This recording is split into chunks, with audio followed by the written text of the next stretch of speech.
Happy Saturday, everybody. I wanted to take you through a quick tour of our workshop. First of all, it's nice that we can take the laying machine back here.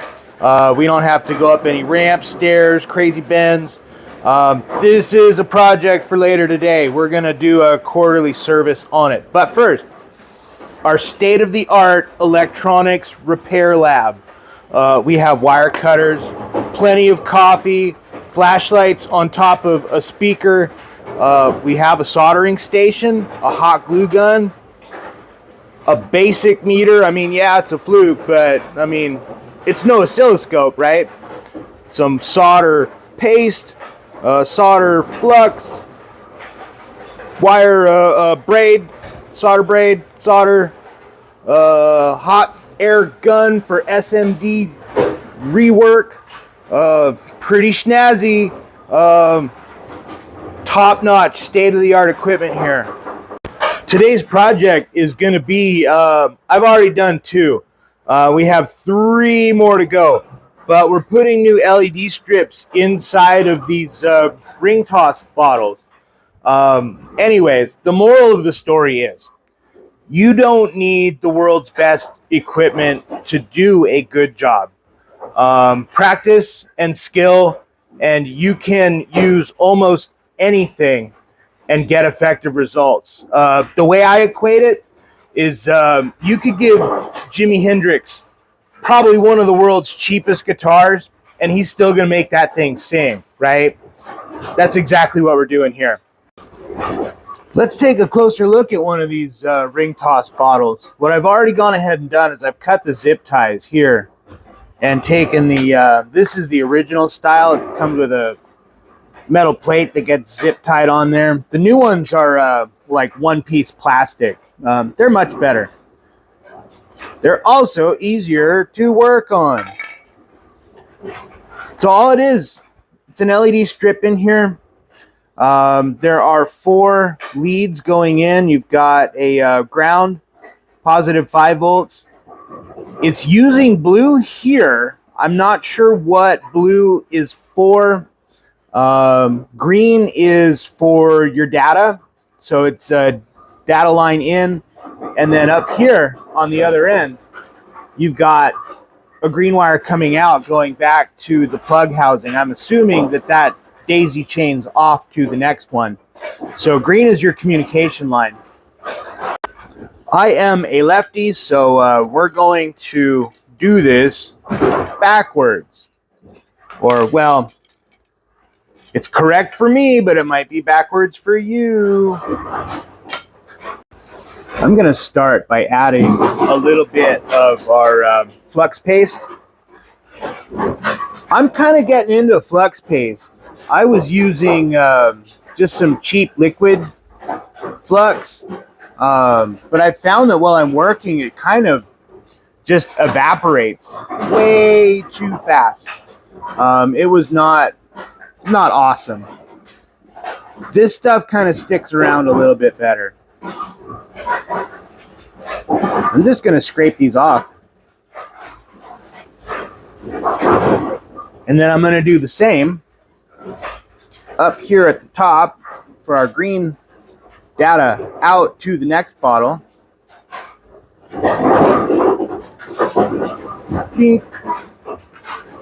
We're going to cut another piece of LED tape, and then we're going to solder our leads back onto that.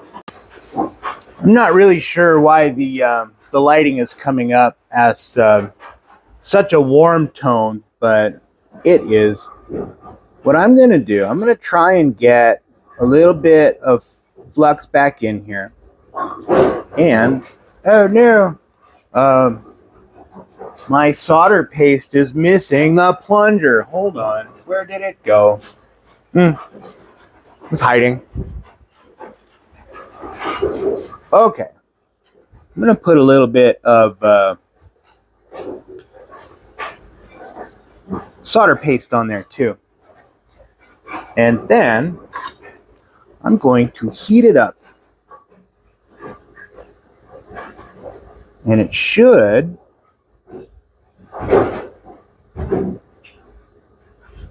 help clean and lay a little bit of solder out onto those pads. And then from there, we'll bring our wiring harness back in and start reassembling. I'm blocking the shot. Wait, if I hold this with my left hand, then I have to solder with my right hand. That's okay. You can do it. It'll be a little shaky, but that's okay. Blue wire is next in line. Trying to keep everything steady. It's hard to do sometimes. You guys are super zoomed in, so every little motion becomes super shaky.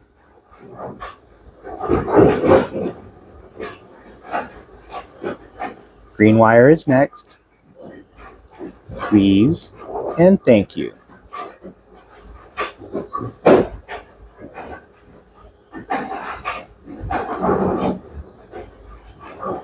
And then the red wire.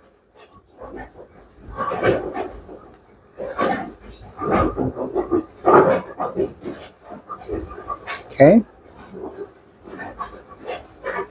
Then we're going to move to the top side of our strip here. Let's move it over.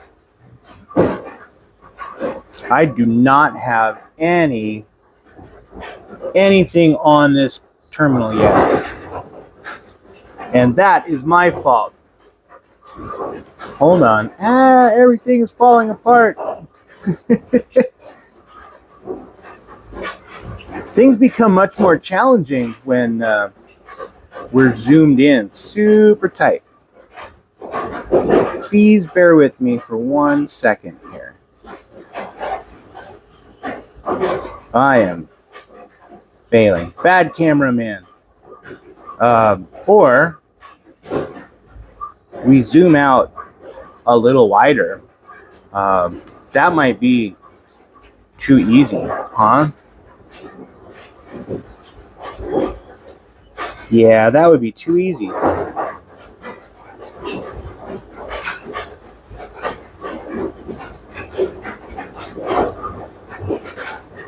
I was so proud to tell everybody I'm left-handed, and then I'm doing all this soldering work right-handed, huh? Well, that's okay. It's okay to be ambidextrous, but this is good. So let's take a look at this on a wider scale here. Green coming back to the wire harness. Black, blue, green, and red. These are all in good condition here. I've found with this particular type of bottle compared to the new style that it's easier to start your zip ties first and then bring in the LED tape. There's not a lot of room. This LED tape is going to get crushed just a little bit, but it shouldn't be too big of a deal. Typically, at least the ones that I've done so far, which is only one other one. So yeah, take that for what it's worth. This looks pretty good right here. Let's zip up our LED and secure it. Oh no, I have forgotten something integrally important.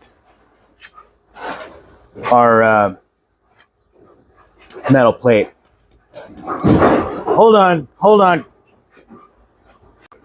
All of the zip ties are in. I'm gonna go ahead and put a couple dabs of hot glue in here just to hold it in place a little bit better. Just kind of a tack weld almost. Think about it like that. Just a little dab.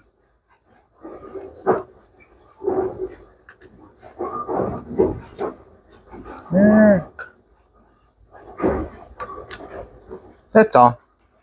A couple dabs of hot glue. Try not to drop a molten hot glue gun in my lap either. Trim our zip ties. And then we are done. Hold on, I take that back. Closer to done. Because there's this little base ring. This guy's going to have to go back in. So that's going to live there. And then we need our top half of our shell. That's going to go back in. And on this style, there are 5 screws. There's one here, 2, 3, 4, and 5. We have lost one of these, but that's okay. I think 4 out of 5 is still good. I will do one, but you can imagine we're going to repeat this process 4 more times. That is going to be our finished repaired product with brand new LED inside. This particular LED tape was kind of hard for me to find because I wasn't sure what I was looking for. I did find it on Amazon. It looks to be nearly identical to what came out of there.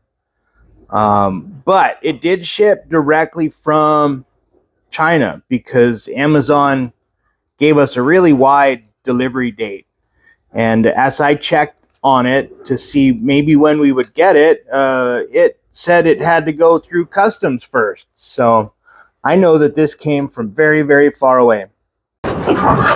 This is where we work now. So if you feel the need to comment on an A2 pin setter video and call my team out by name and tell them that they need to do a better job, please don't. Please don't. It's okay. Just don't do it. Look at that. Nice and shiny. All the pivot points are lubed. Everything has been wiped down. The side covers were taken off and cleaned underneath there. Chain tensions checked and adjusted and lubricated. She's ready to go back to her home. I did not get any of that on video because that was not today's mission. But we can do lane machine cam. Rah! It's not as precarious now that some of the pin boxes have been moved out of the way. But yeah, I'm willing to bet my lane machine's cleaner than your lane machine. I don't know. Prove me wrong, right? Docking. Thanks for watching, everybody.